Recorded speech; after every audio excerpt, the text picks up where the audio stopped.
Moskovský strážny pes, ako vyplýva z názvu plemena, bol vyšľachtený za účelom stráženia a ochrany osôb a majetku.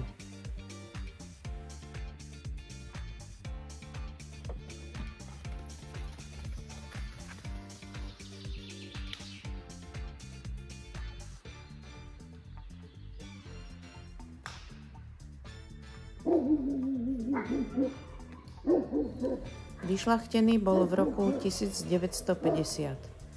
Tvorcom tohto plemena bola vojenská kynologická škola, konkrétne jej chovateľská stanica Červená hviezda. Plemeno vzniklo krížením kaukazského učiaka, svätobernardského psa a ruského škvrnitého psa.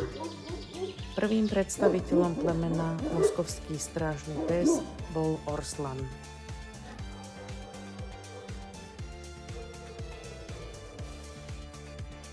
Povaha tohto plemena podľa štandardu je nasledovná. Poslušný, sebavedomý, vyrovnaný, inteligentný, s výrazne ochranárskym a strážnym inštinktom, nezávislý a priateľský, verný majiteľovi a rodine, nikdy nevykazuje bezdôvodnú agresiu. Ľahko sa cvičí, môže byť aj sprievodným, ochranným a strážnym psom.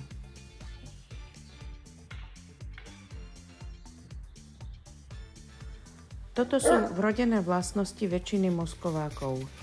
Ak však chceme, aby sa naplno prejavili a mali sme tak vynikajúceho strážneho a rodinného psa, je dobré tieto vlastnosti podporiť vhodným výcvikom. V tomto videu budeme hovoriť o rozvíjaní a nácviku obranárskych vôh týchto psov.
Budeme hovoriť o výcviku už od šteniacieho veku a povieme si niečo o dvoch rôznych smeroch, ktorými sa pri výcviku môžeme uberať.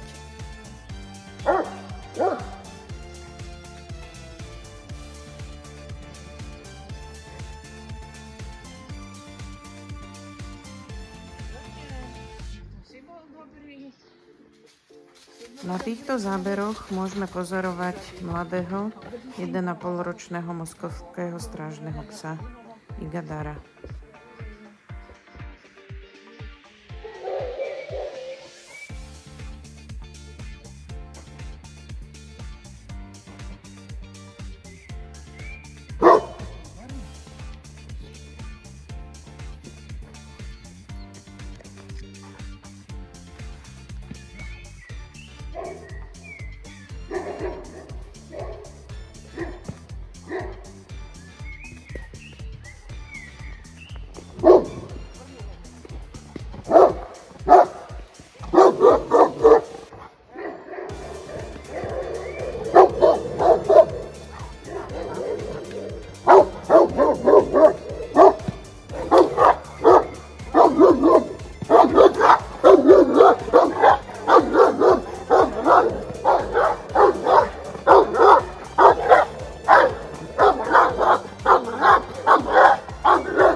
začíname výcvik s malými šteniatkami, môžeme využiť ich prirodzený záujem o lov malej koristi. Tento záujem o naháňanie čohokoľvek, čo sa hýbe, je veľmi podobný u všetkých trojmesačných šteniat rôznych plemien. Uchádza od ich divokých predkov, kedy v tomto veku matka prináša šteniatám živú korisť, aby sa tak učili loviť. Najčastejšie myši alebo iné hlodavce. V športovej kinológii sa potom tento lovecký, alebo môžeme ho nazvať aj koristnícky púd, ďalej rozvíja až k lovu veľkej koristi, ktorou je vlastne figurant. Pri rozvíjaní koristníckeho púdu je odmenou korisť. Môže to byť loptička, pešek, rukáv. Je využívaný v športovej kinológii. Plemená, ktoré boli vyšľachtené na stráženie oviec, chôz alebo dobytka, ako napríklad kaukazský ovčiak, stredoazijský ovčiak alebo čuvač, majú oveľa výraznejší obranársky púd, ktorý sa viaže skôr na teritorium alebo to, čo majú strážiť osoby, dobytok a podobne.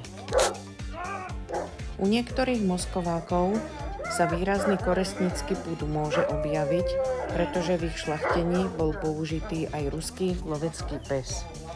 Na týchto záberoch môžeme vidieť moskováka, ktorý by bol schopný robiť vynikajúcu obranu aj cez koristnícky púd. Na videu je zreteľne vidieť, ako pes, keď dosiahol svoju korisť, stráca záujem o figuranta. Alebo, počúvaj, keby to nechcel vypnúť, tak dojde s tým rukávom.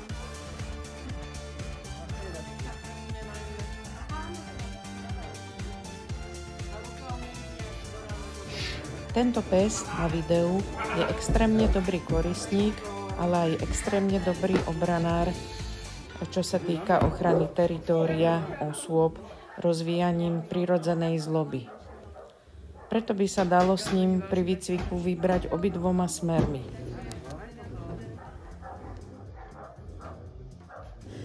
Moja skúsenosť s moskovskými strážnymi psami pri nácviku obrán je však taká, že pokiaľ sa vybrali cestou športovej kinológie, že pes kúsal na rukáv, mal možnosť si ho strhnúť, nosiť, čiže odmenou mu bola tá korisť, ten rukáv, tak jeho výkony boli veľmi vlažné, priemerné a nevedel do toho dať to srdce. U týchto psov býva spravidla oveľa výraznejší ochranársky púd, ktorý sa viaže na ochranu teritória, osôb, majetku. V takýchto situáciách dáva pes do toho spravidla všetko a bojuje, ako keby mu išlo o život.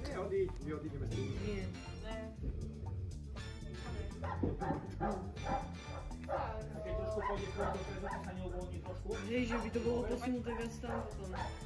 Ešte a potom to iba vyťahnuť naspäť. A keď ho na to púsa, tak ho odtiahnete. Preto sa pri tréningu snažíme navodiť čo najrôznejšie situácie, kedy je nutný zákrok psa. Využíva pritom svoje vrodené vlastnosti vyhodnocovať situáciu samostatne.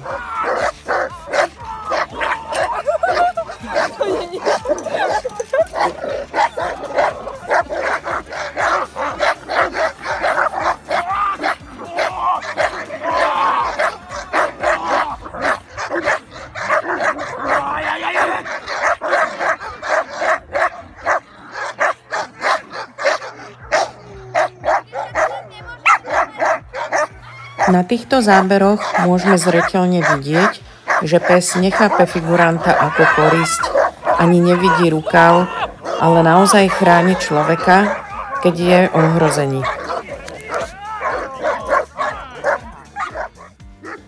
Ďalej sa už budeme venovať výcviku šteniat, rozvíjaním prirodzenej zloby.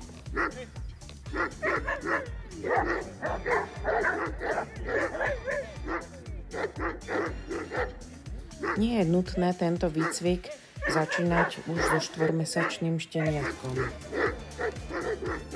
Moja skúsenosť je však taká, že je dobré sa pokúsiť v šteniati tento obranársky inštinkt zobudiť. Ak sa to podarí, tak potom môžeme zase nechať šteniatko pol roka bez ďalšieho výcviku obrany. Rozhodne by som so šteniatkami moskovákov obrany netrénovala častejšie ako raz za 1 až 2 mesiace.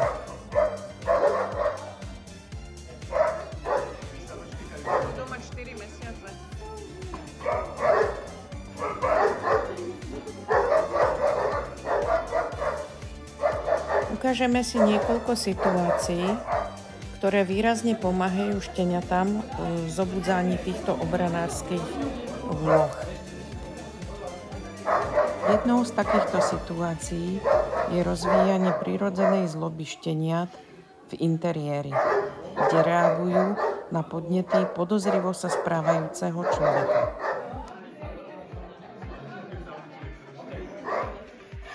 Tu sa útočník približuje z dola a prichádza z tmy. Je to situácia, ktorá dobre podnecuje šteniatá.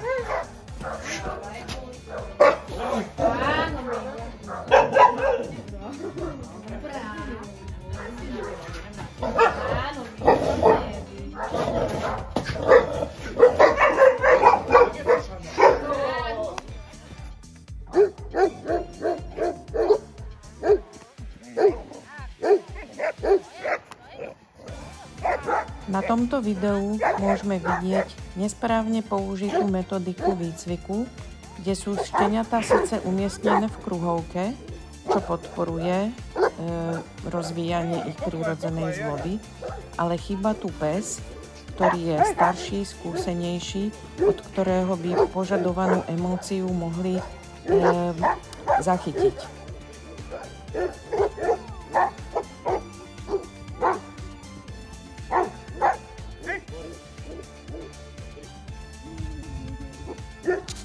Figurantu musí vyložiť naozaj veľa energie a aktivity, aby šteniatá rozštekal. Oni už majú dosť.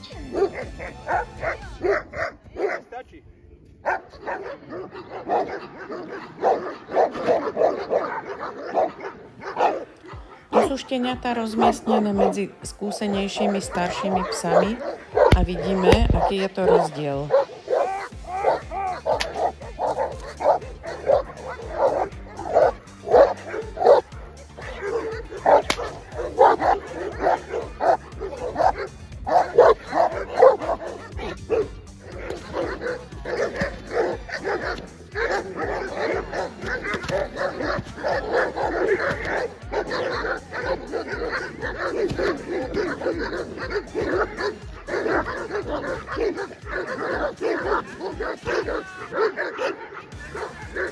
Medzi psami sa deje tzv. Emočný prenos, preto niekedy šteniatá začnú štekať a ešte ani nevedia na čo.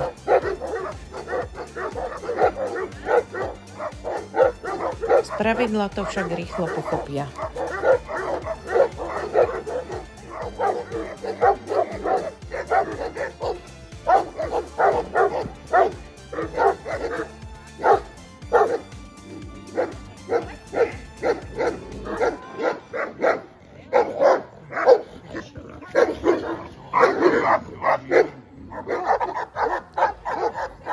Na týchto záberoch môžeme opäť vidieť umiestnenie psov vo vyššej úrovni, ako je figurant. Dodáva to psom sebavedomie, odvahu a je to veľmi dobré využiť v začiatkoch výcviku.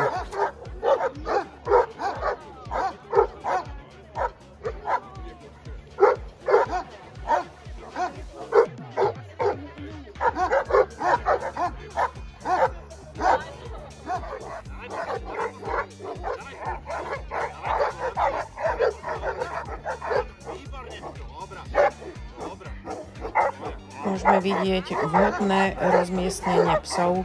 Šteniatá sú medzi skúsenejšími psami.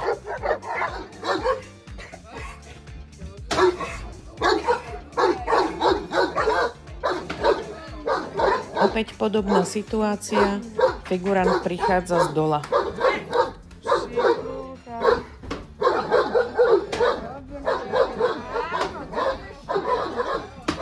Správa sa veľmi nápadne, podozrivo a šteniatá na ňo veľmi dobre reaguje.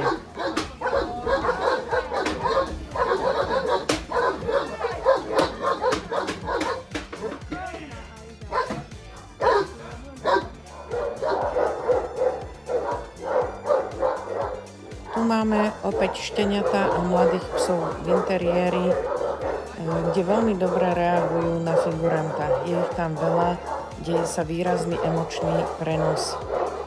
Veľmi dobre sa učia dráždiť.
Ja sa tu prechádzam, a čo vás za to? Ale tu ste vošli...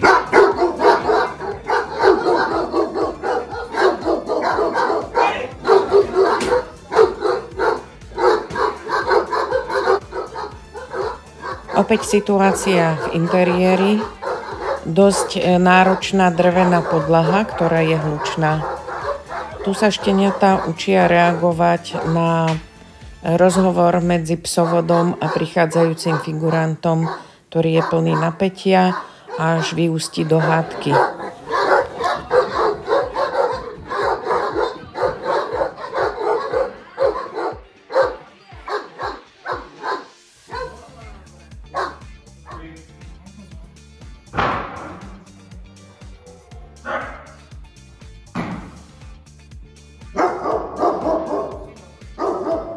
Keď štenia dobre reagovalo v skupine psov, môžeme vyskúšať jeho samostatnú prácu. Zásadou je, že štenia musí vždy skončiť ako víťaz a figuranta vyhnať.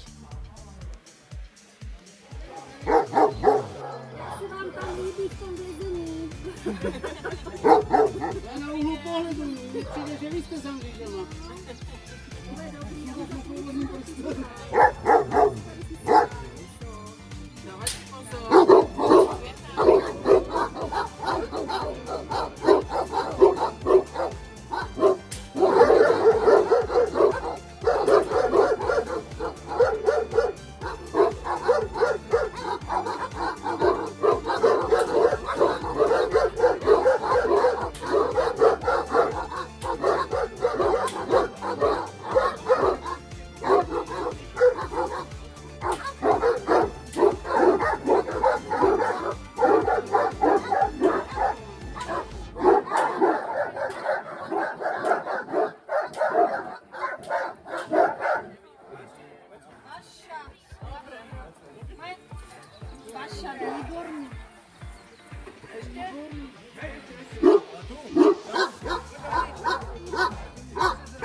Situácia, kde sa psi emočným prenosom podporujú navzájom a figurant im ešte pomáha tým, že je zaplutom.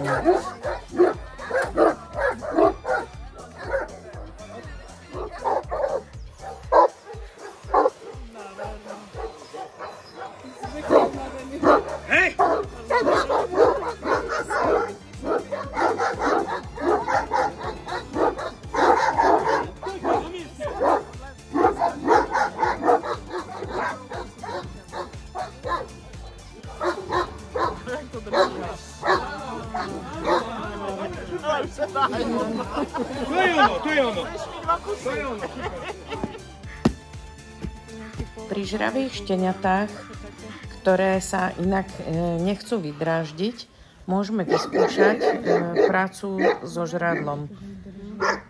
Do misky sa umiestni niečo, čo má štenia rado, a figurant sa pokúša mu to zobrať.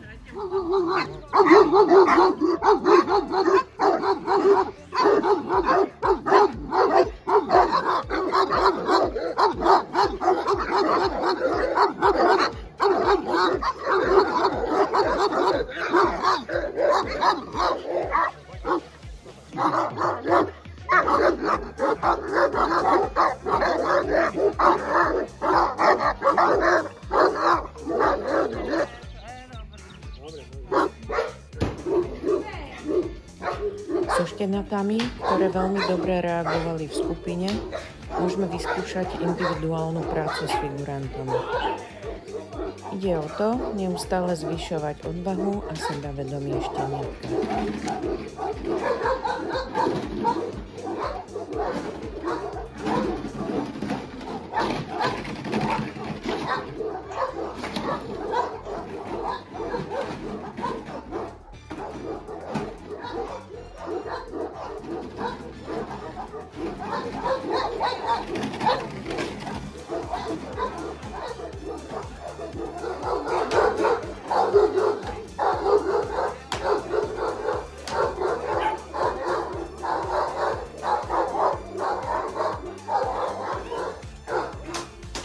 Vo veku od 4 do 9 mesiacov spravidla sa nepokúšame o nejaké zákusy ani do handry, pretože medzi 4. a 6. mesiacom šteniatka vymieňajú zuby a mohlo by byť akékoľvek kúsanie pre nich bolestivé.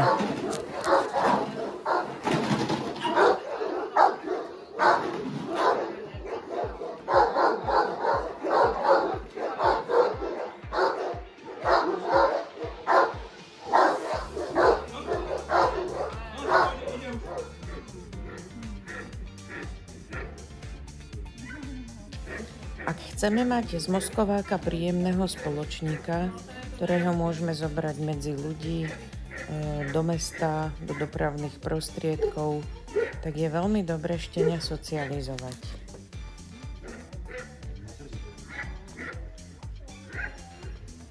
Nie je úplne jednoduché zladiť socializáciu psa s vhodným pracovným využitím na stráženie, ochranu majetku a osôb. Ak sa o to chceme pokúsiť, potrebujeme štenia dostatočne socializovať, aby sa pohybovalo medzi ľuďmi, cudzými ľuďmi, nesprávalo sa agresívne, keď k tomu nemá dôvod.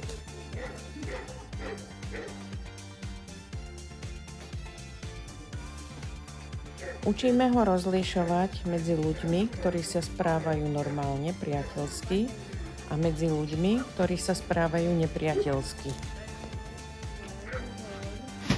Mnohí moskováci majú toto vnímanie prirodzené vrodené. Sú však aj psi, ktorí nerozlišujú ľudí na dobrých a zlých, ale na mojich a cudzích. S tými je socializácia náročnejšia, ale zase sú to vynikajúci strážni psi. Keď majú šteniatá vek okolo 8 až 9 mesiacov a dobre reagujú na figuranta, čiže neboja sa, veľmi dobre sa dráždia, tak môžeme vyskúšať opatrne zákus do handry.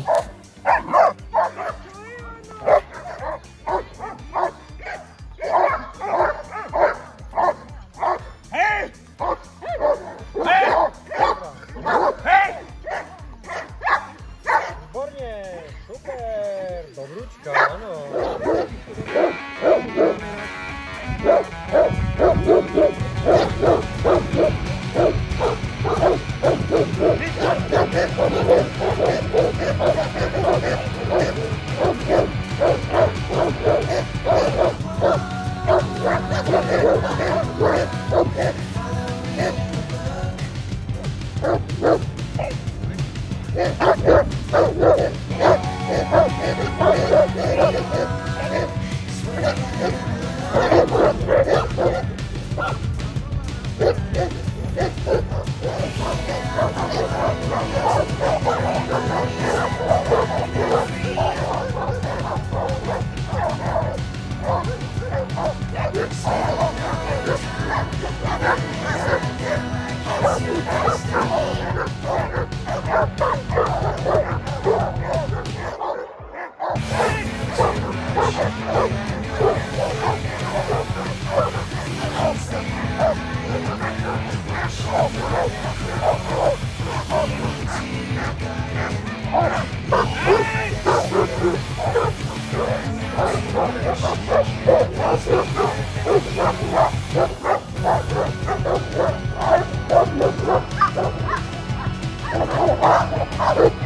Foťák hlavne. Včera tady bylo venku na stole. Hej. Já jsem to dával paní dovnitř, aby to dával. Aha, ďakujeme. Na týchto záberoch figurant zámerne potláča lovecký pud a snaží sa mladého psa upútať len na človeka.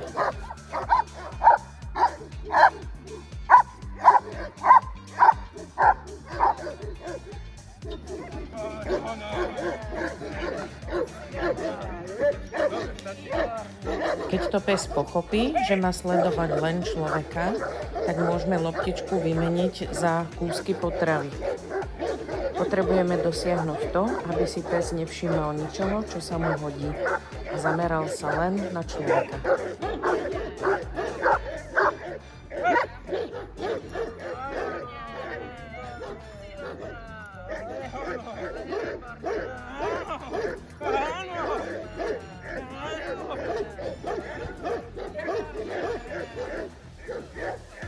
Keďže pri nácviku obrán s moskovákmi imitujeme ako keby reálne situácie, je dôležité, aby figurant vedel vystihnúť ten moment, kedy je pes maximálne vydráždený a vtedy mu ponúkol zákus.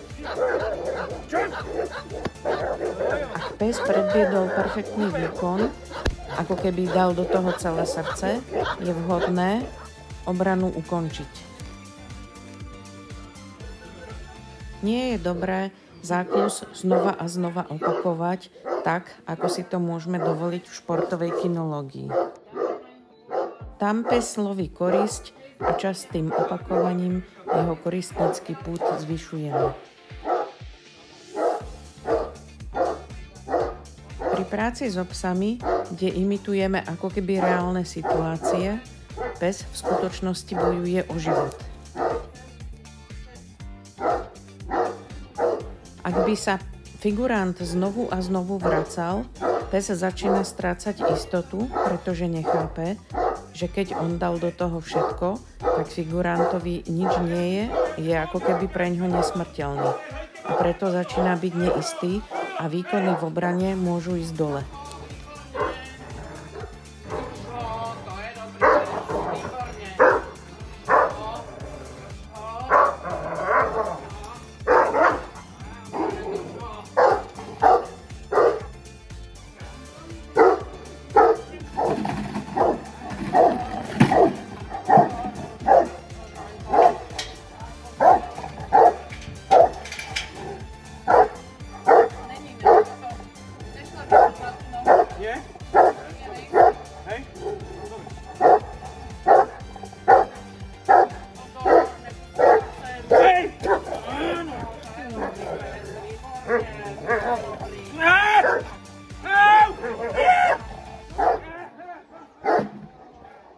Stačí, netreba to preháňať.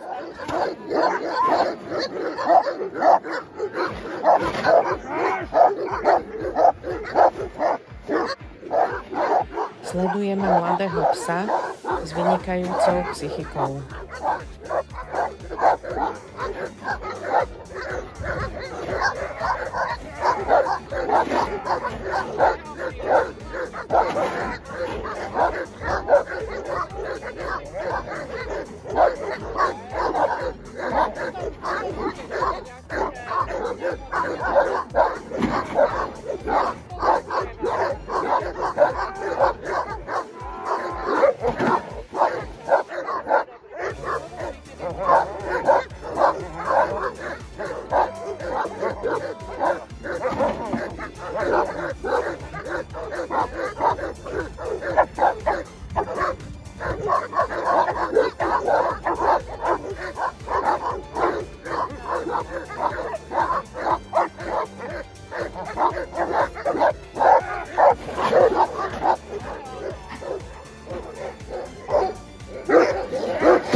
Zákrok pri ochrane člena rodiny.